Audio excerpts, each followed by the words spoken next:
Welcome in, everyone, and we are certainly glad you are here for this episode of the Heart of Hearts podcast. I'm Vince Erickson, your host, alongside Michael Stone, our very special guest today. Glad to have you here, my friend. Tell us a little bit about yourself, what it's all about, why we're here, and about what you do, and the story leading into, especially about the suicide prevention, because this is National Suicide Prevention Month, and you've got some stories to tell. Tell us about yourself. Most definitely. I'm a hip-hop music artist. I also do personal training. I'm certified NASM personal trainer. 3 specializations: mixed martial arts conditioning, sports performance, and group personal training. At the same time, with the music career going the way that it was going, I was blessed to have an opportunity to bump into members of Creative Waco, Fiona and Saul, and was presented with an opportunity to put together a 3-part project, being a digital magazine, which is MAP Digital Magazine. MAP stands for Music Plus Art Equals Positive, and a YouTube channel called Electric Ground, and then all to Climax, which just took place July 30th at the Backyard, which would be a music and art conference.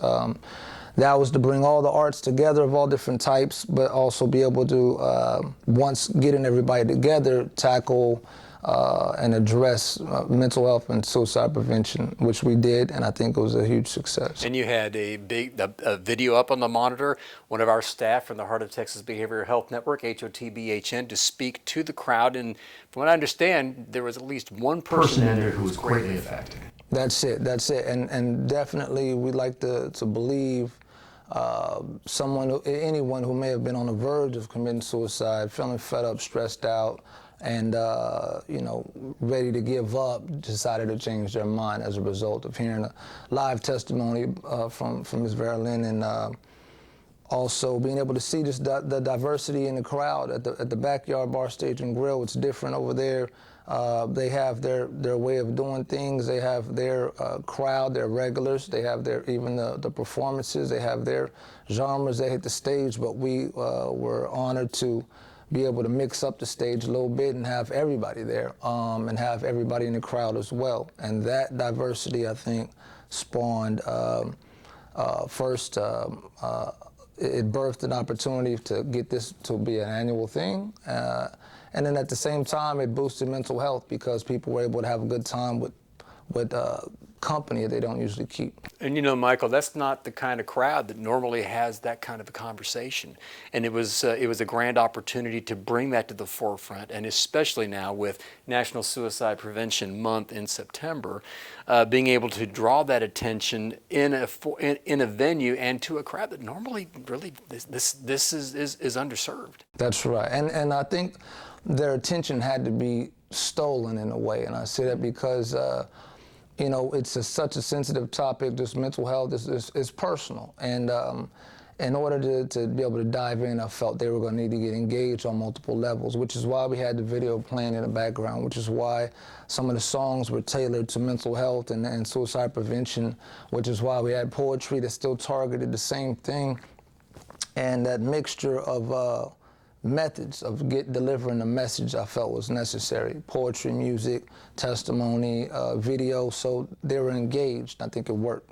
And you know, Michael, what spurred you on is what really touched my heart on this, because you had a very personal experience with one of your personal training clients. Would you be willing to share that story with us? I was training him for free, but I could tell I was doing something for him.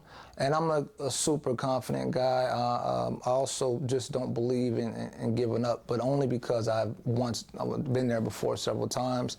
And when your back's against the wall so many times, you either you sink or swim, or you fall, or you press forward. And after pressing forward so many times, I've gotten used to it. But I'm aware and sensitive of people who don't have that, or people who may be overwhelmed, and who also draw strength from others. And so we train on a regular basis. I just happened to go on vacation for a week, went to Mexico, Cozumel, was enjoying myself. He reached out to me. And he said, I got a text, like, where you at? Like, when we're gonna go to the gym? I'm having to apologize and say, hey, man, I'm too far to do it. But how are you doing? We can get to it when I get back. He tells me, look, don't worry about me. I ain't doing too well, but don't worry about me. You enjoy your vacation. We'll catch up when we get back. Well, I sensed something was wrong, but it's the same type of feeling I would get periodically when we train. Well, by the end of the training, we're usually good, but I can tell the beginning stages we weren't good, and he needed that camaraderie, and so I wasn't able to get to him because it's a cruise ship, you know what I'm saying? So I'm really at that point, at least on my side, I'm having to, keep the faith. I'm having to, be calm and just trust that, I got time to get to him. I didn't know exactly where he was with it, but you see little remnants of things, little signs where he might be contemplating that type of stuff. At least despair, despair can transform into other things. And I saw the despair, and but I got back into Waco, and he, I believe his aunt, he didn't answer my call. And I texted, where you at? I felt like it had been at least 24 hours. Next thing I know, his aunt reached out to me, and she just found me on, if I'm not mistaken, Facebook Messenger or something. And I've never spoken with her, at least through social media, but I believe I met her one time at the gym, and she just told me, I regret to, let you know that, Richard took his life. And I was driving at the time, so I had to park and get myself together, because it was, it was wild to hear that. And then there's the guilt, because although I wasn't responsible for it, I felt like, in a way, that I helped or aided it by not being there when we had a regular routine, and it was something to sort out just on my side, not to mention the feelings of the loss, because I felt like I knew what he had going on, and was empathetic with it, and trying to, it was a team thing to try to keep each other built up, and to not be able to go back in time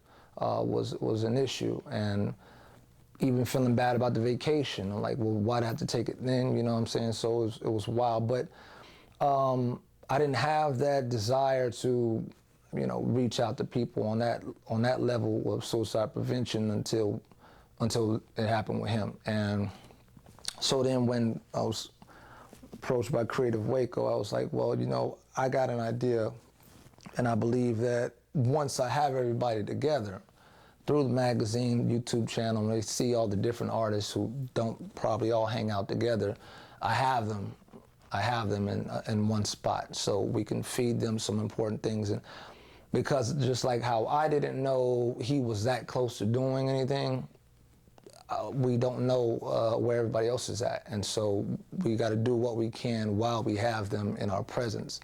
And I truly believe at least one person got helped out by the conference or felt good. And like I said, the feedback that I've received has been that. Michael, that's a powerful story. That's a powerful, powerful, powerful story. So where do you see things going from here? Well, I see the Music and Art Conference being an annual thing. I even see it eventually being in multiple places, not even just in Waco, but it's still an opportunity to get people to come together who don't usually come together.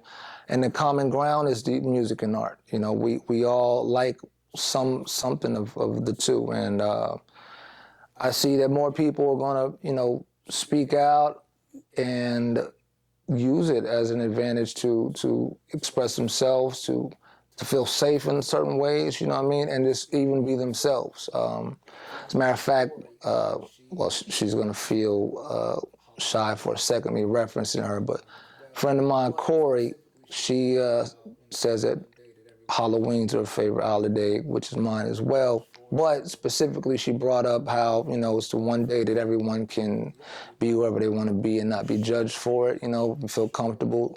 And even with, for example, I believe with young people, I'm sure peer pressure and I'm sure bullying and all that kind of stuff is a strong reason why the youth may go in the direction of suicide. And it's because of how they look and what they have and whatnot. And on that day, at least, Halloween, yeah, people aren't worried about it because you have a mask on. I feel in a similar way without the mask. At the conference, everyone will feel comfortable. Michael, what can we do? The Heart of Texas Behavioral Health Network as the local mental health authority for Waco, McLennan County, and our 5 surrounding counties of Bosque, Hill, Falls, Freestone, and Limestone counties do to let people know we are here for them as a resource? What is it we can do? I think that just talking about it, just pushing the conversations, and supporting the things that everyone gets involved in that isn't necessarily tied to the mental health and suicide prevention, but it's what people often use to keep themselves sane. And so being able to be present, even continuing to be present, the magazine, the conference, and I think that people, while seeing what they enjoy, their favorite artists, they'll also see the outlets that they have available, because I'm sure you will agree that lots of times people don't know that the help's out there. Indeed, Michael, we can agree there. And there are resources that are out there as we continue to observe National Suicide Prevention Awareness Month. The National Suicide Crisis Hotline at 988, it's available 24/7, 365. You can chat at 988lifeline.org or even text. You can text HOME to 741-741. And folks, that's our time on this episode of Heart of Hearts podcast. Once again, Michael Stone, again, thank you, my friend. Powerful story. Keep up the great work, and let's keep the dialogue open. Definitely. All right, folks. I'm Vince Erickson here for the Heart of Texas Behavioral Health Network and Michael Stone. Make sure you get out there, stay, how about this? Stay safe, stay awesome, and stay cool in the heat out there, and most of all, be kind to your mind.